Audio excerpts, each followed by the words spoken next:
Всем привет, друзья! Вы на моем канале Никита Покрышкина о кето-бодибилдинге. И мы в Хухуе, а именно сейчас в Пурмамарке. В этом большом путешествии мы отправимся в провинцию Хухуй в Аргентине. Проедем 500 километров по самым красивым дорогам мира и пересечем Анды. Увидим разноцветные горы и соляную пустыню. Узнаем, как живут местные. Сколько стоит тут земля. И что здесь делают русские. Каждый день можно плакать. Приятного просмотра. Ну что, аргентинец, в чем сила, брат?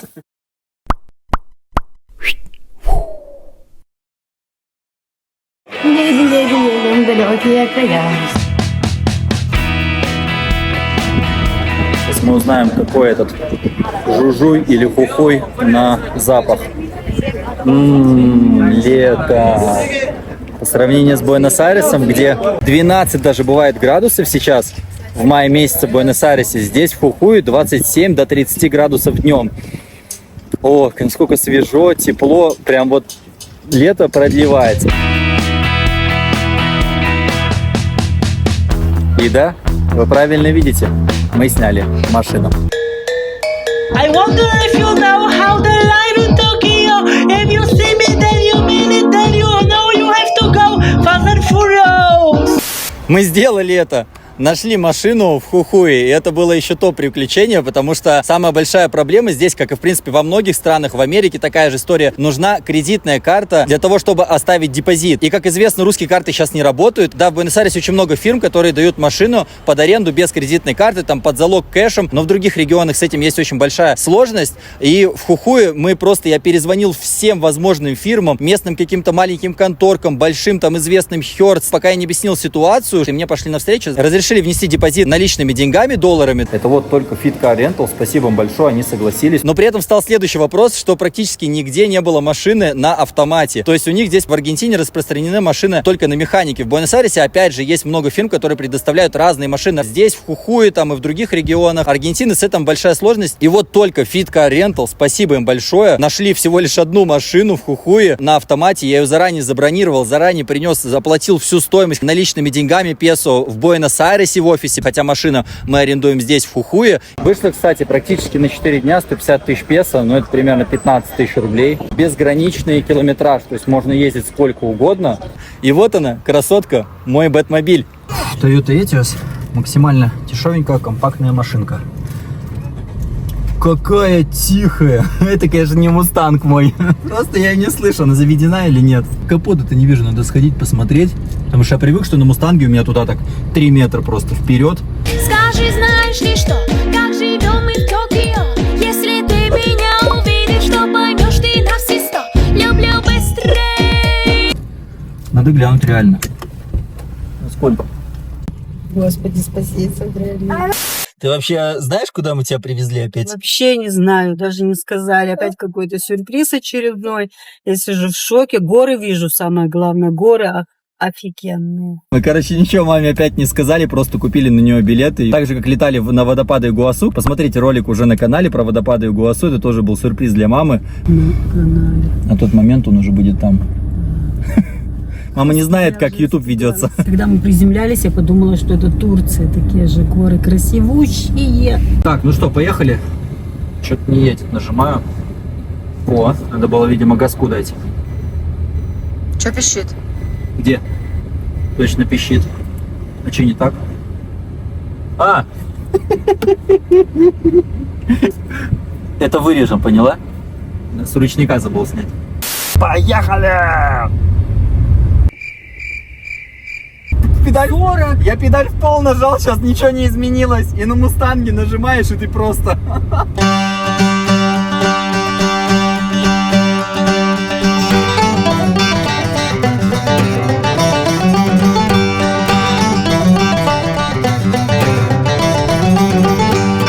Hola, ¿dónde podemos comer alguna cafetería o algo?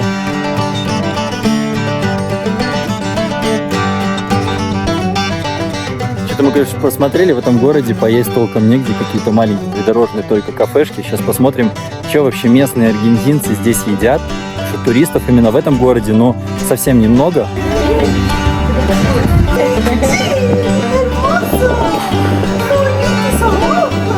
Добрый месяц.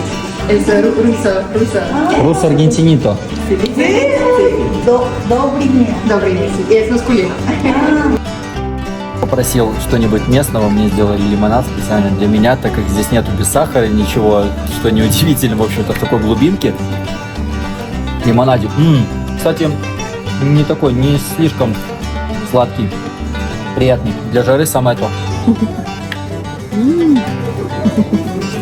Обалдеть.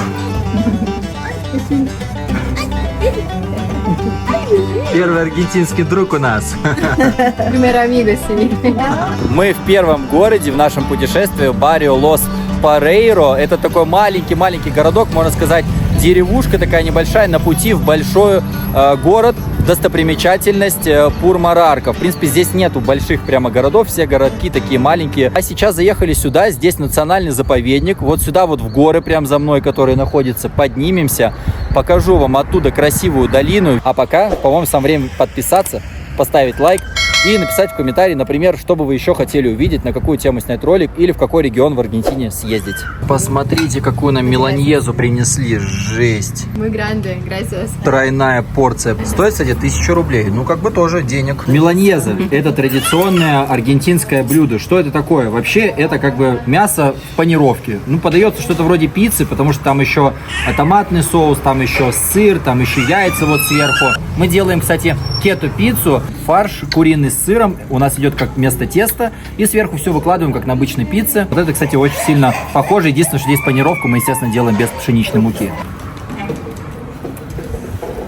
Ну, прикольно. Панировки немного, а она сочненькая, не сухая. Куда же в Аргентине без аргентинского стейка? Прелесть, он во рту прямо тает. Эмпаньядос. Эмпаньядос – это такой аргентинский пирожок. Очень популярный. Но, в общем-то, вкусно. Я, правда, везде масло дополнительно добавляю внутри, еще становится вкуснее. С мясом. Интересно. Лучок, мясо. Хухуй или жужуй? Как правильно говорить? Хухуй на местном, жужуй переводит на русский. Но жужуй это неправильно, вообще хухуй. Я думаю, он за цензуру переводит. Ну, а в аэропорту было написано «жужу».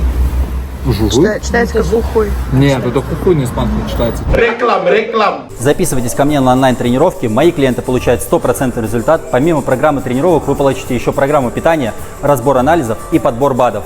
А если вы тоже живете в Буэнос-Айресе, то мы можем договориться о тренировках в Палермо. Даже здесь, в этом зале. Нам интересно, что здесь делают люди, где работают? Здесь распространен семейный бизнес. Например, это кафе открыл мой отец и назвал в честь своего дедушки. Эль Тата, так тут ласково называют любимых дедушек. К сожалению, их уже нет в живых. Но он хотел, чтобы его дети продолжали его дело. А вы что-нибудь выращиваете тут? Да, в сезон тут растет виноград, ежевика, мандарины, апельсины и также бананы. А овощи нет? Огурцы, помидоры? Нет, севернее в городе Майамара еще выращивают и продают свеклу, томаты, и северный картофель андинос. Это такая маленькая картошка с кожей. Она разноцветная, и ее больше 100 видов. Ее выращивают только в Хухуе. Я сейчас его держала, она восхищалась его голубыми глазами. Для них же это необычно, голубые глаза, а в то же время она держит своего ребенка, у него черные-черные глаза. Я удивляюсь им. Как люди все-таки устают от каменных джунглей, от больших городов, и какое умиротворение, такая какая-то благодать.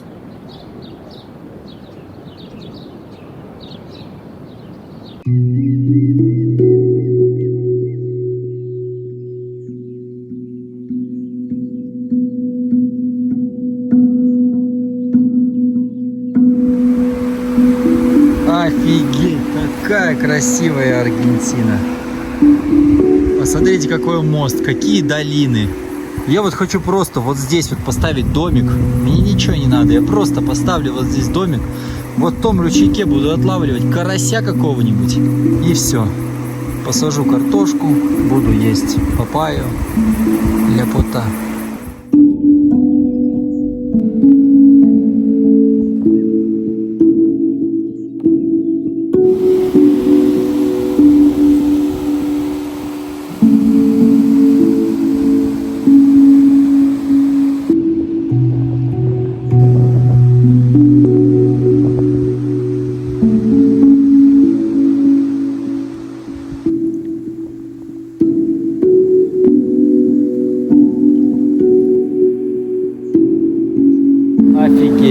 только первая локация в Хухуе. Это просто русло реки. По-моему, Рейс она называется. Чем старше становишься, тем больше тебя тянет к природе, по-моему.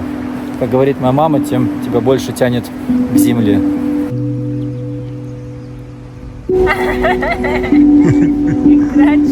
Местные, смотрите, делают тут разного рода лепешечки. Продают, прям подходи, покупай. Вкуснотища, все сами готовят.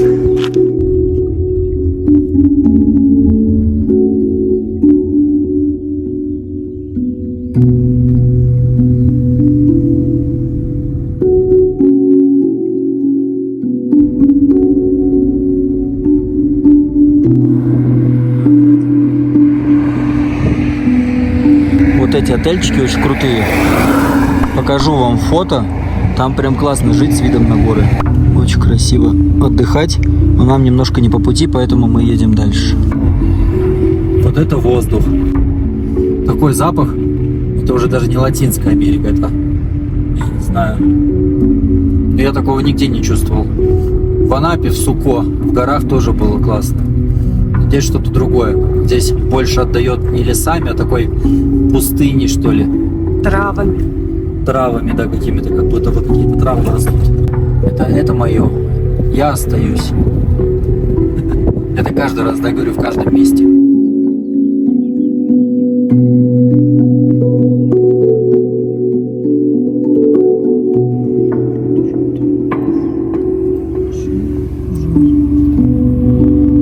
Каннабис медицинский. Приехали в первый город, такой наиболее туристический, Пурма-Марка. Я не знаю, слышно ли что-то, потому что ветер здесь просто капец. Ох, да, вот это Красные горы. Я только сейчас заметил, вышел из машины, не мог смотреть по сторонам, пока ехал. Посмотрите на вот эти горы. Кактусы на горе растут.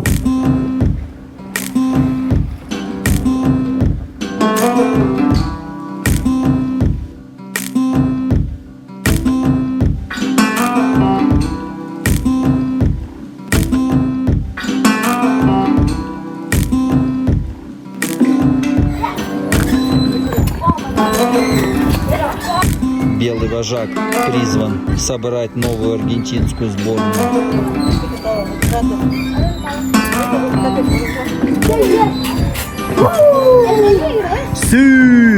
Да ну иди сюда, кто решил ко мне лезть, ты. Первая достопримечательность в Пурма-Марке – это церковь 1658 года постройки. Но еще более древняя достопримечательность стоит рядом. Посмотрите, это историческое дерево находится в центре Пурма-Марки. Это бобовое дерево, и здесь написано, что ему 700 лет. Прикиньте. И вот здесь такая табличка, которая гласит следующее. Это величественное дерево уже было здесь за 2 столетия до прибытия первых европейцев на наш континент. Он был свидетелем появления народов и оплакивал несправедливость истории. Приехав из других регионов, его прибытие в эти земли произошло так много лет назад, что мы можем только представить себе приключения, которые привели его в это место. 7 веков загорали его стебли, однако он остается твердым и прочным, напоминая нам об эфемерном человеческом времени. 700 лет. Какой же все-таки маленький человек и все его бытие в этом мире, на этой планете и в этом космосе. И в этом месте это очень сильно ощущаешь и понимаешь. Здорово.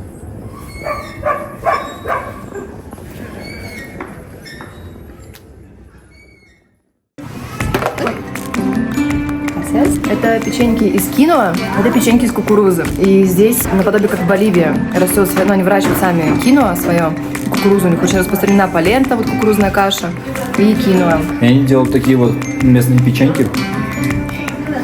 Ничего, вкусные. Короче, киноа нам везут отсюда, грубо говоря. Ну да, или с Боливии. Так, еще сейчас затестим местное пиво. Смотрите, телькари прямо здесь делается. Мы возьмем винишко, Мальбек, тоже с этого региона. И вот такое домашнее, смотрите, прямо здесь тоже делается. Прикиньте, офигеть, я первый раз почувствовал вот симптомы горной болезни. У меня, я что тут прошел-то просто по склону, чуть-чуть в горочку, там я бегаю спокойно. Здесь просто у меня сердцебиение участилось и такая одышка, прямо, фу, сердце щемит, тяжеловато дышать даже. Все-таки климатизация нужна тут.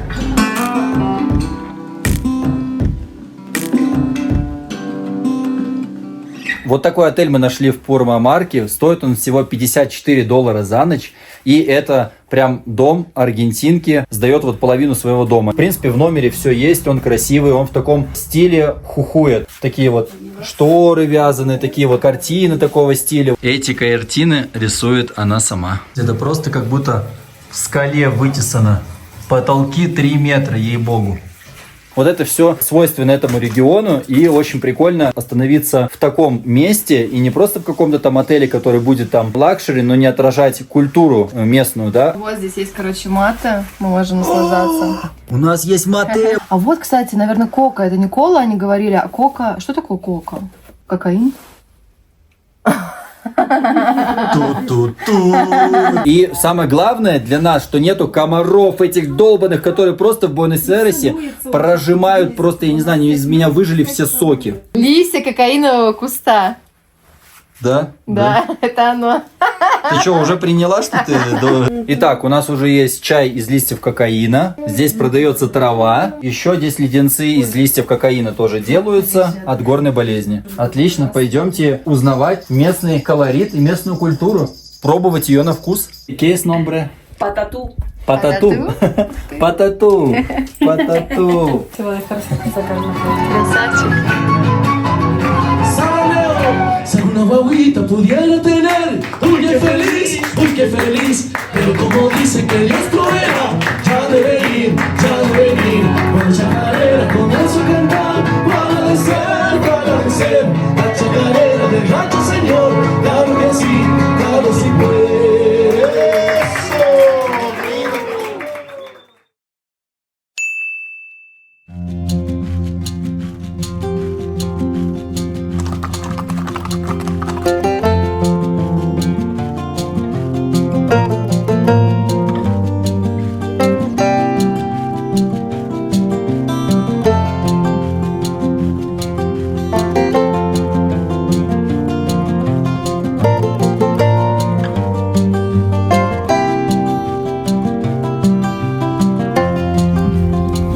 Смотрите, колоритный рынок. Это такая здесь тоже достопримечательность. Местные продают здесь свои товары. Ну, как бы, скажем так, наживаются на туристах, которые приезжают в этот город, естественно. Но цены относительно недорогие. И все товары здесь делаются вручную. Смотрите, вот, например, такая шляпа стоит всего 500 рублей. 5000 миль.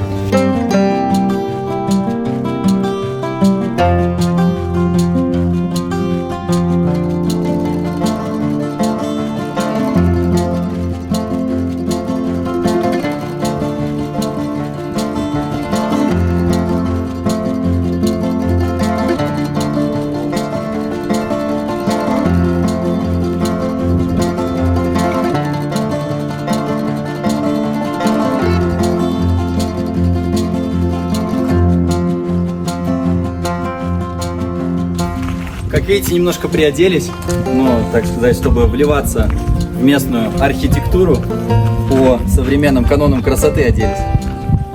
Пойдемте посмотрим гору. Ой! Смотри, что здесь есть. Конфетки из листьев кокаина. То есть вот из этих же листьев, которые растут здесь, делают кокаин, наркотик. Из них делают вот эти конфетки, которые спасают от горной болезни. Но, естественно, они не обладают таким действием, как сам кокаин.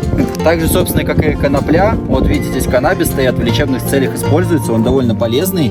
Ну, а люди умеют из всего сделать вредное и из всего сделать неполезное. Все как бы испортить. Опошлить все. С тобой многие не согласятся. Вот так выглядит школа здесь, в Пурма-Марке. Прямо под вот этой вот достопримечательностью, под этой горой известной. Вот дети учатся вот с таким видом. Как вам? Хотели бы здесь учиться?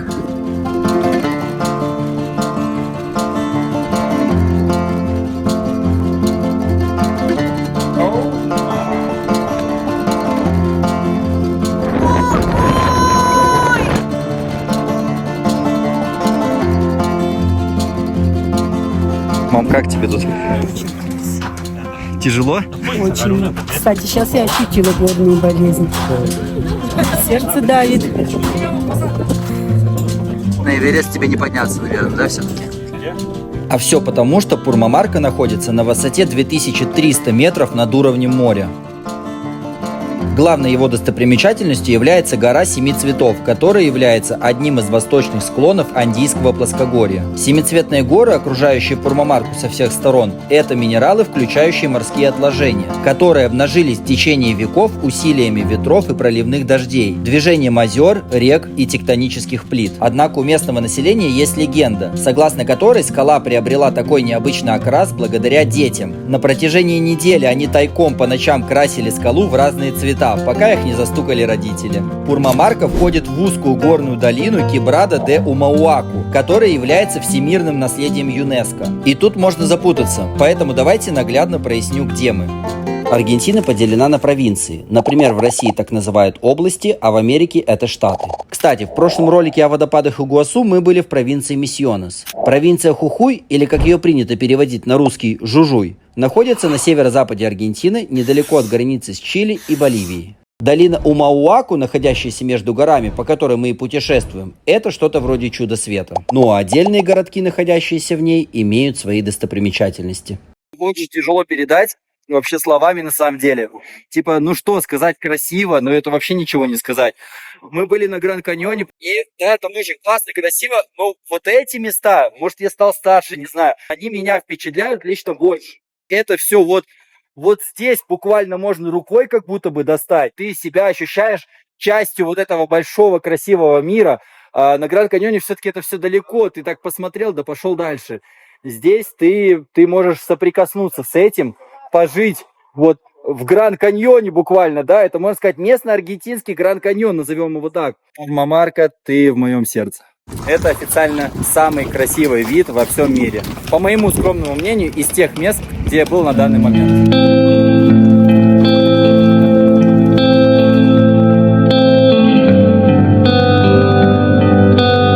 Вот она. Именно здесь начинается известная дорога 52, по которой можно проехать до Чили. По-моему, она идет даже там где-то через Анды, через горы. И это очень красивая, живописная дорога. По ней мы доедем до соляной пустыни, и потом по ней же вернемся назад, поднимемся в горы, сюда, в следующий город Телькару. Едем в горы.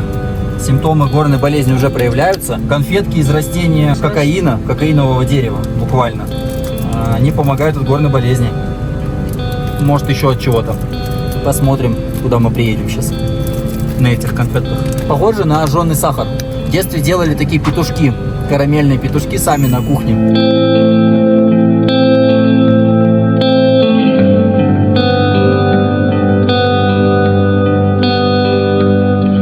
Душу греет водный, не молодеет бодрый.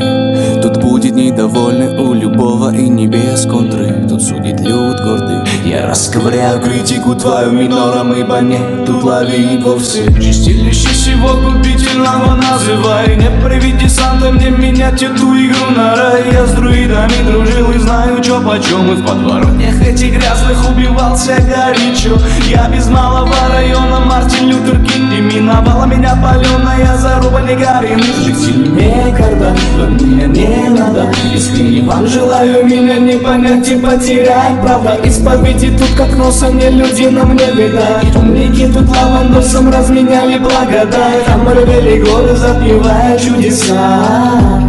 Ревели наши голоса.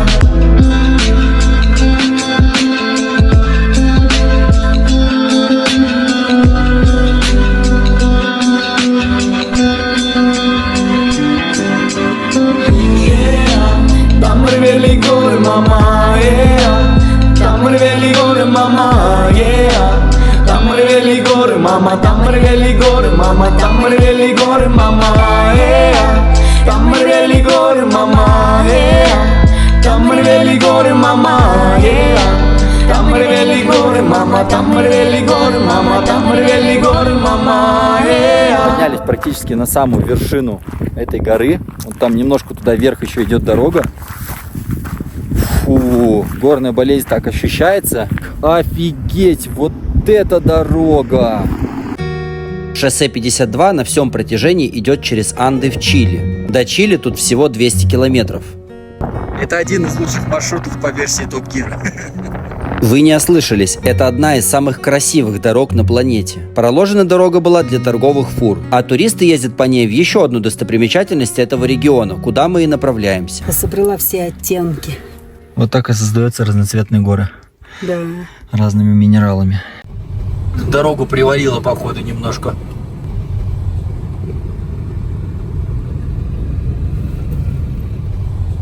Первый раз еду по серпантину, это просто жесть. Он нескончаемый. Мы только спускались, уже поднимаемся. Смотри, где машина едет, мы там будем. Ё-моё, давай поехали обратно. Я не вынесу. Смотри. То есть вот эти вот выступы, складки, да, выступы в горе, это вот дорога, которая идет просто вот так вот, вниз, вверх, вниз, вверх. И там вон едут машины.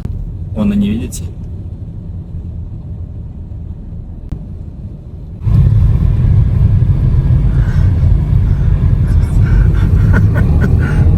Я думал, что мы просто высоко поднялись, но это было вообще не высоко.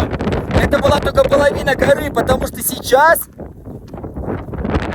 вот сейчас полная жесть, но при этом мы еще будем подниматься выше и выше вот туда.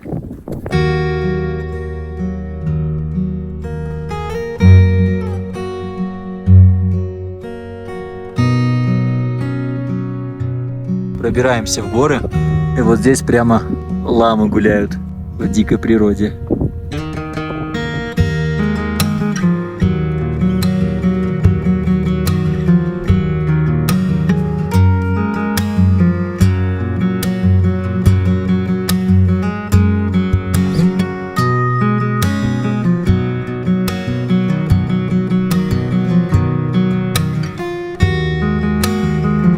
Хухуй, Аргентина, 4170 метров над уровнем моря. Офигеть. Мы просто на вершине мира.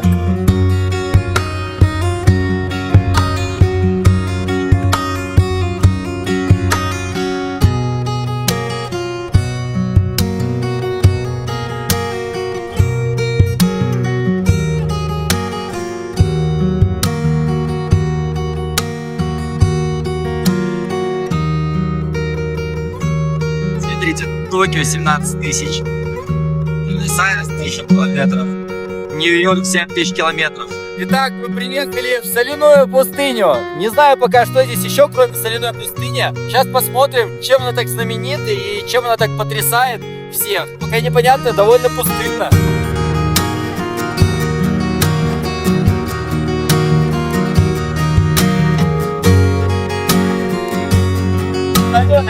Смотрите, это вот местная соль. Здесь вот ее добывают. И здесь же продают. Ну и, видимо, сегодня не совсем туристический день. Вторник в мае обычный. Конечно, не суперсезон. Оля! Пришли вот в визитор-центр здесь, в Салинас Грандес. Можно здесь пофоткаться на въезде, поснимать, но если вы хотите проехать дальше, платите 8800 рублей на наши деньги, и все, и спокойно проезжаете с гидом. Наверное, что ждет. Море погода, может быть. А моря-то нету. Соль осталась, моря нет. Кстати, соляные такие пустыни, знаете, из-за чего образовываются? На самом деле, когда-то здесь было море. Море высохло, соль осталась. Это, кстати, ждет Черное море, которое сейчас высыхает. Оно каждый год уменьшается на 3 метра, что ли.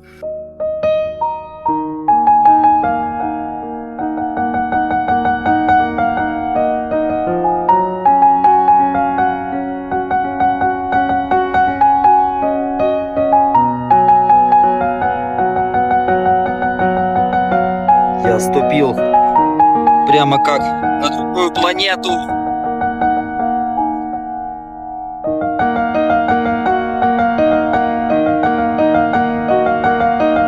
Солончак Салинас Грандес не самый большой даже в Аргентине, но он считается одним из самых красивых в мире.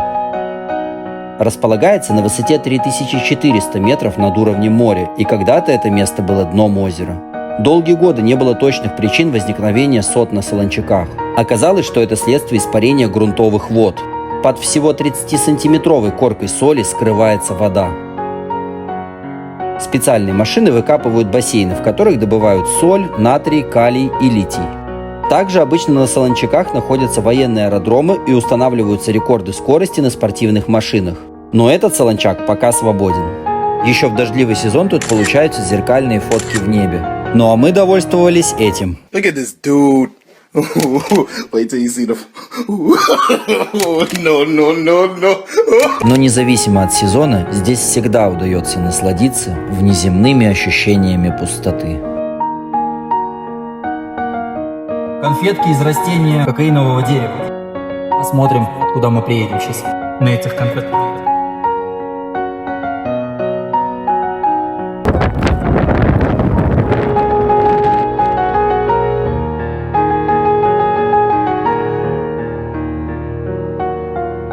Мы подобрали место. Шел какой-то мужичок на дороге и попросил, чтобы мы его подвезли до ближайшего города на трассе. Надо помогать на дороге, чтобы потом помогли тебе.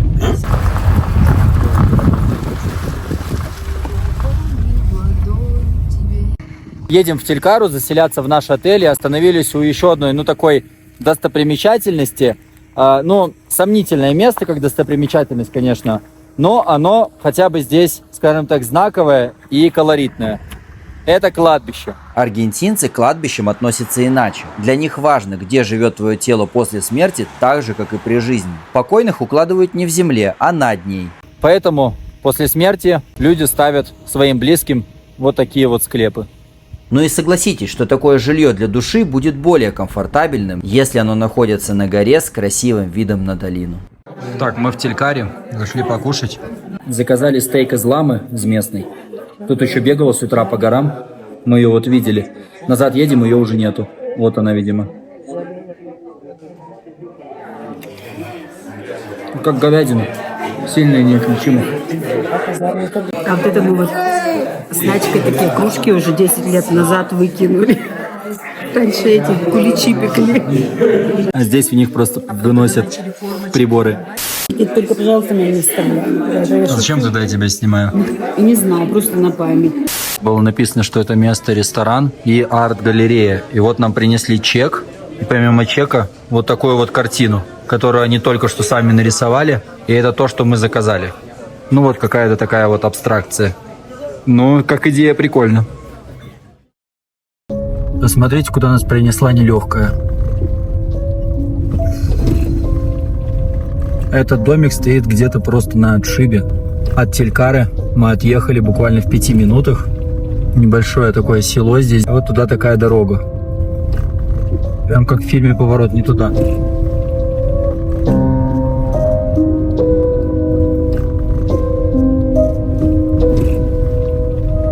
Мы приехали. Еле как доехали, писали владельцу этого дома, куда ехать. Он нам в режиме реального времени отвечал, направо-налево поворачивать. И вот встретил нас с фонариком. Такая вот глушь, но зато небо, наверное, будет звездное. Да, сказал сюда проезжать. Офигеть.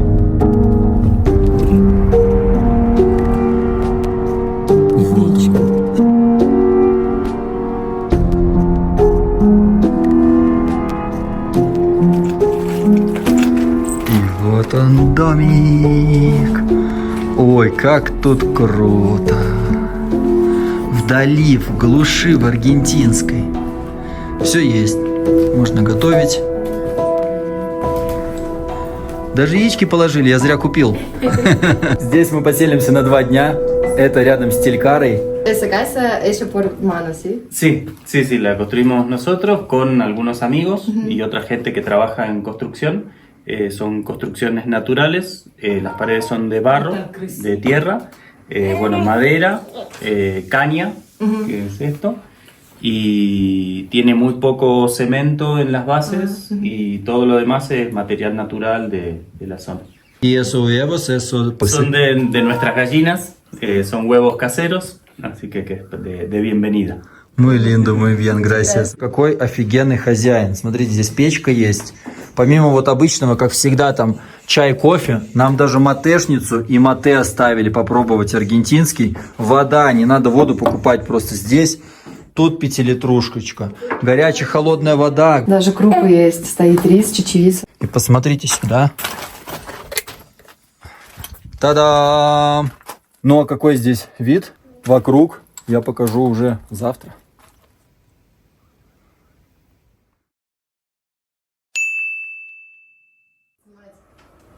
О! Как вам видок из нашего окна? Офигеть. Нас встречает собачка с утра.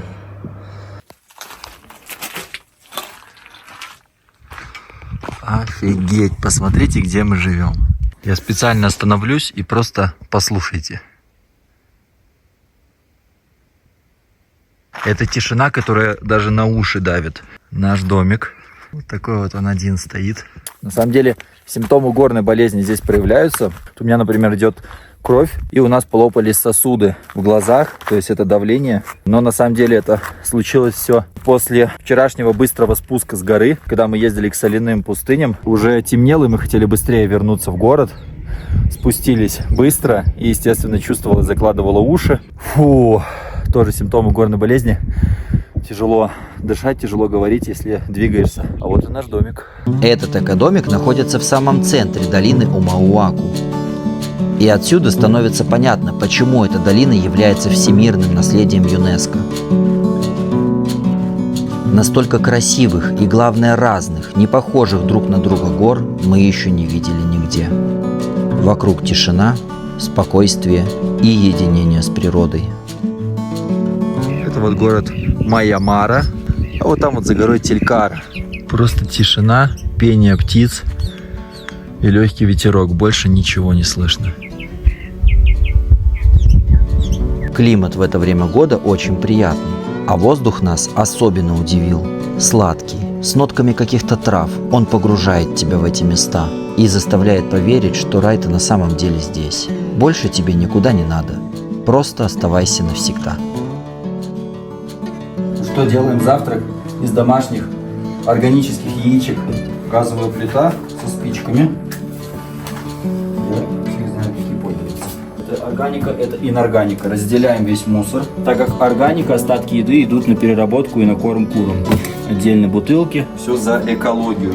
Тут в этом домике, напомню, за $50 есть даже оливковое масло. Готовка с Никитой Покрышкиным. Новая телепередача. Ладно, не новая. На самом деле у нас на канале есть уже 2 ролика по готовке на нашей кухне. С вами мы готовим кето-рецепты. Вот такие яйца органические, кстати, можно прям так пить. Шварценеггер, например, делает шейк из яиц. Он это делает еще со времен, когда выступал на соревнованиях. Он прям кидает вот так целиком сырые яйца со скорлупой, потому что они очень богаты кальцием. Кидает в шейкер, добавляет туда банан, творог, ягоды и пьет такой вот натуральный протеин-коктейль. Что вы думали, раньше вообще протеинов же не было? Откуда добрать белка и сделать это быстро и вкусно? А с таким видом готовить, это, по-моему, одно вообще удовольствие. Надо сюда приехать на недельку. 3, 4, 5, 6, 7, 8, 9. Так, ну на себя я сделал, а вам сколько жарить? Только тормозим. Да, я уже держать не могу.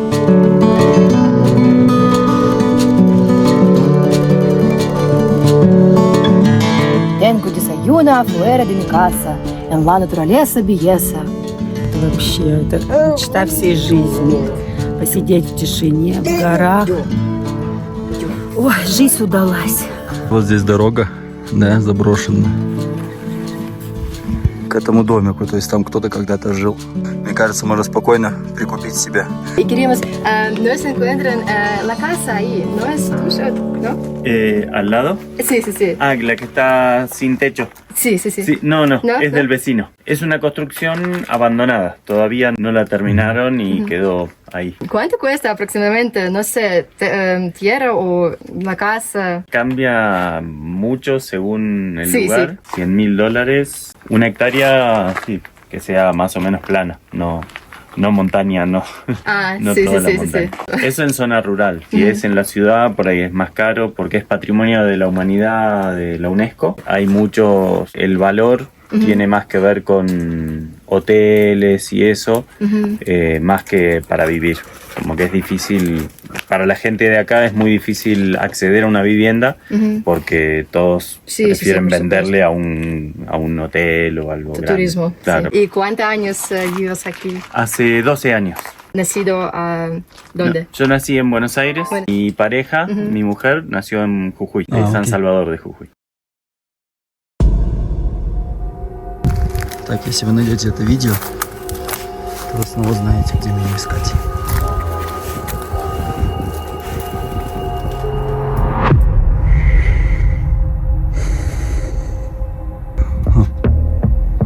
Кто-то здесь иногда обитает.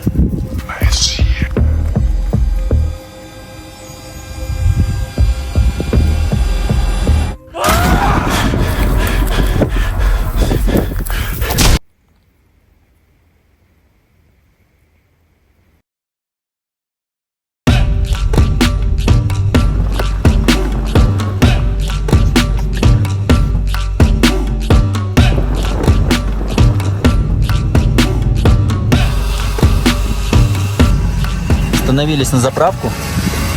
92-го бензина нет, прикиньте, 95-й, 98-й и дизель. Заправили 95-й бензин, 34 литра, 33 тысячи песо, это 3300 рублей. То есть бензин здесь получается по 100 рублей за литр примерно. Ну, как бы прилично.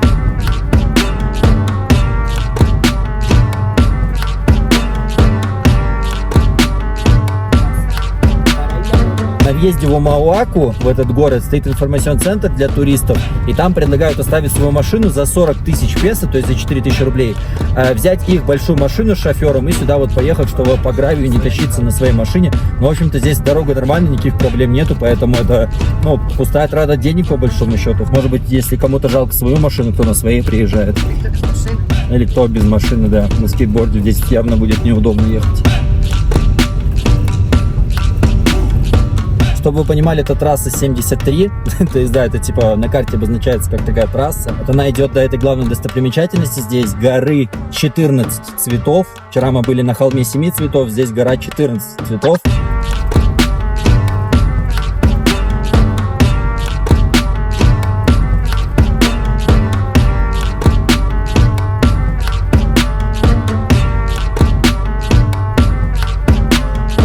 Bien, mi nombre es Benito, este es el camino al mirador del Hornocal, 500 por persona.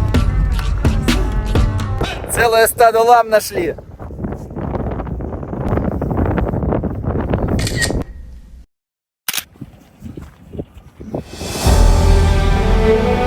Мы добрались. Новая высота для нас 4350 метров над уровнем моря.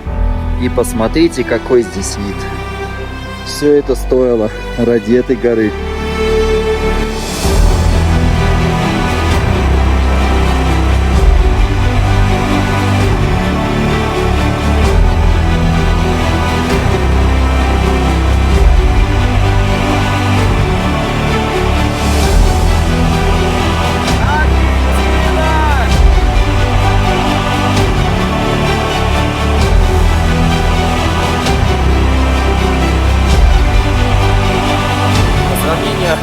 С тем, где мы были вчера, казалось, да, гора 7 цветов такая красивая. Действительно, она называется как холм 7 цветов.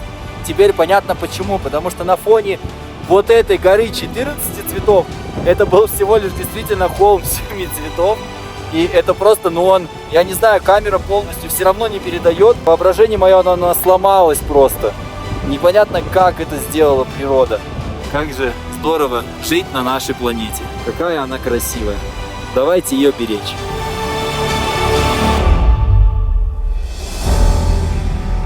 Как вам вот с таким вот видом сидеть просто и кайфовать? Зачетно. Как говорил Птушкин, рекомендацион. Чего у нас прикорм начался? Прикорм на киноа из Анд.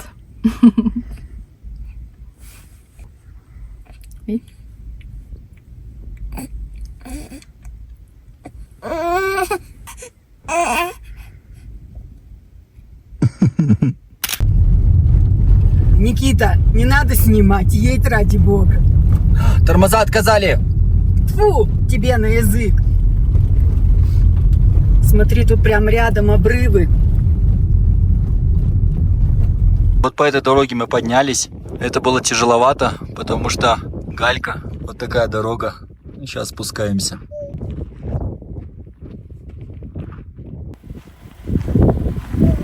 Ну что вы там? Да подожди ты, ребенок, какой закатывается. весь регион Хухуй практически вот в таких вот кактусах. Я не знаю, сколько это по высоте, 5-6 метров, вот самый высокий. Вот этому примерно 150 лет. Офигеть. Нет слов просто.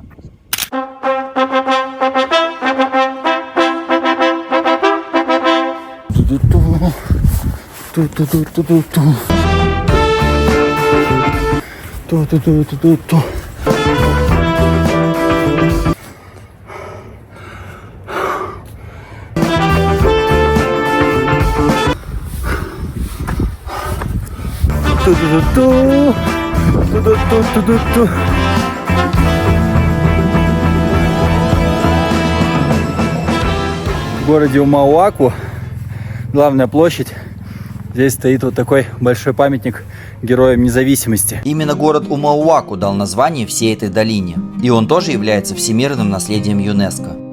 Расположен на высоте 3000 метров над уровнем моря. Название происходит от первых поселенцев омагуаков.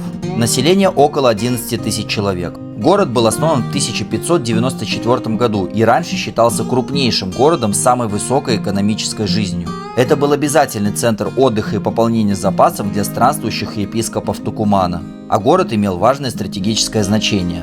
На его территории произошло множество сражений. В центре города памятник героям независимости, которые боролись за свободу Аргентины от испанского колониального правления. Но и по сей день этот город продолжает притягивать людей со всего света. Встретили русских даже в таком маленьком городе. Вы с Буэнос-Айреса, да, переехали сюда? Да, с Буэнос-Айреса переехал. Надоела суета? Очень надоела суета, и это... Я хочу научиться, если честно, я сейчас хочу научиться так же жить, как аргентинцы, расслабленно. Блин, природа, здесь закаты, прям каждый день можно плакать. Закаты с той стороны у нас. Здесь у нас рассветы. Здесь половина боливийцев, боливийская кухня, это очень вкусно. Очень вкусно. Жирно, конечно, но... Что делаете здесь? Здесь хостел будет. Я знаю, что не хватает русским туристам и всем остальным туристам. Это горячей воды. Ну, насчет отопления здесь не будет отопления, потому что газ здесь в связи с новым президентом очень дорог. И обогреватели, пушечки. Приезжайте в гости. Капец, мы еще на рынок забрели в Умауаку. Такой колоритненький. Мы в поисках осада, чтобы сами пожарить мясо. Ну а мясные лавочки здесь как-то так выглядят. Осада.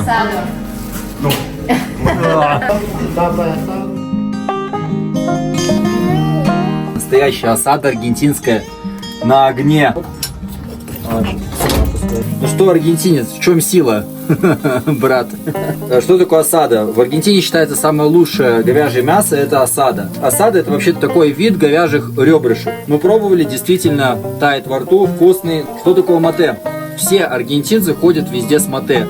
Это просто офигеть. Не влом носить с собой целую сумку с термосом, с кружкой. С мате здесь разрешено даже летать в самолетах, чтобы вы поняли, насколько это такая национальная культура. Могут с собой проносить целый термос. Вообще это обыкновенный чай, его можно купить в России. Он заваривается в специальной кружке. Листья прижимаются, чтобы не попадали в трубочку. И в день может завариваться на одной заварке до 20 раз. Этот напиток тонизирует, придает сил, но при этом, в отличие от кофеина, он понижает адреналин и не мешает вашему сну. Но на вкус как, наш зеленый чай. Я куплю домой мате обязательно. Это так вкусно. Еще главному бухгалтеру подарю. Мы любим бодрствовать. Кумкват. Кумкват – это местный фрукт семейства цитрусовых. Такие маленькие апельсинчики. Как семечки классно заходят.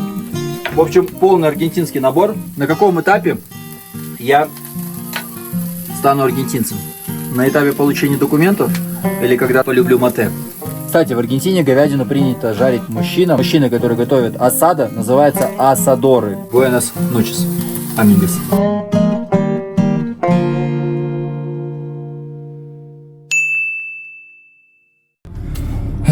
Даже как-то жалко отсюда уезжать, да? Вообще не хочется. Да. Пока движем в Телькару. Сегодня вечером у нас самолет, вроде бы его не перенесли.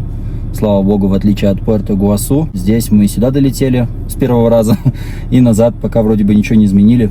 Только аэропорт прилета, но нам лучше, он ближе к нашему дому. Что очень странно, потому что сегодня забастовки, и официально во всех даже СМИ написано, что полеты все прекращены.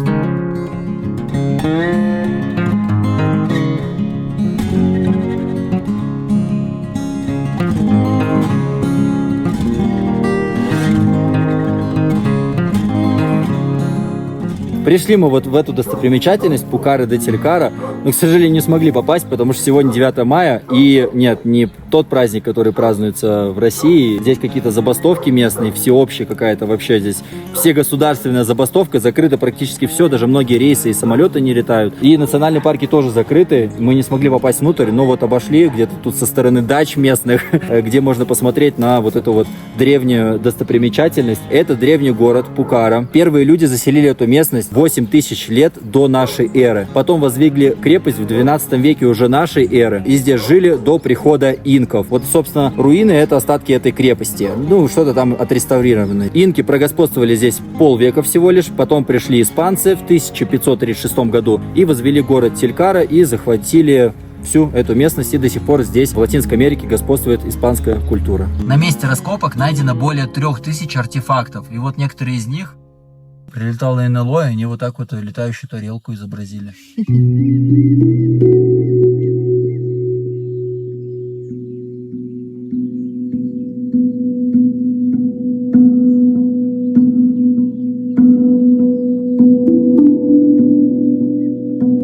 Посмотрите, какие здесь дома. Ну, как будто просто в пригороде Нью-Йорка, я не знаю. Или Калифорнии где-нибудь.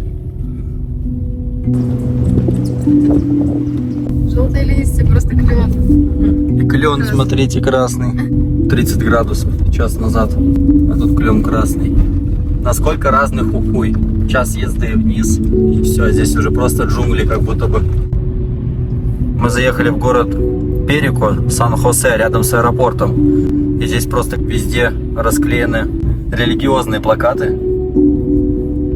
Сан-Хосе — это какой-то святой Хосе, его город. Христы, Папа Римский. Христы, Папа Римский везде, да, какие-то монументы. Короче, какой-то сектантский немножко город. В этом странном городишке апельсины растут на деревьях прямо на улицах. Угадайте, о чем мы сразу подумали. Тут подойдет стихотворение Виктора Темнова. Здесь город в Аргентине есть, он в апельсинах просто весь. Их есть нельзя, но с ними жизнь красивей. Их с мезозоя здесь не рвут. А тут иду, гляжу, трясут. С мешком, блядь, комсомольцы из России. В общем, сорвал. Местные говорят, что это апельсин, но они не сладкие, поэтому они, собственно, и висят здесь, и их никто не ест. Просто вон дофигища деревьев с апельсинами. Ну, машинка, спасибо тебе за все. Классные были эти выходные. Я буду скучать. Не подвела ты нас.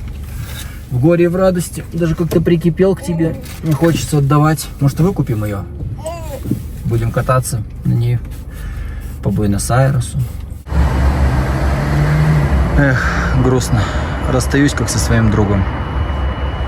Он поехал с другим. Мы сидим в аэропорту, и вот передают про эту забастовку. 19 часов уже идет. И смотрите, 4 часа осталось до конца забастовки. Прикиньте, отчет ведут. Это вот такая вот всеобщая, всенациональная забастовка, где ничего не работает. Очень многие крупные компании потеряли на этом многие миллионы долларов. И вся эта забастовка направлена против новых реформ Милея, нового президента Аргентины. Вот так бастуют. Даже самолеты не летают. Но мы почему-то улетим. Я так и не понял, как это работает. Возвращаясь из этого региона, мы много думали о смысле жизни, о человеческих ценностях, о чудесах, которые создает природа. Хухуй оставил неизгладимое впечатление другого мира. Край, в котором все как будто не по-настоящему. Джунгли сменяются разноцветными горами, живописные долины пустынными пейзажами. Настолько много разных и колоритных достопримечательностей в одном месте, возможно, нет больше нигде. Уезжая, мы ощущали, что оставляем часть себя. Спасибо, Хухуй. Надеюсь, мы еще вернемся. Патронники жили, что голова робили, зарабатывал весь тут. Каждый, кто бил, добивая, нашел вечно выгоду свой интерес накал. Выменил, зарел города неминуемо, я была бы довела их видно. Но человек пропадал навсегда, самом себя же не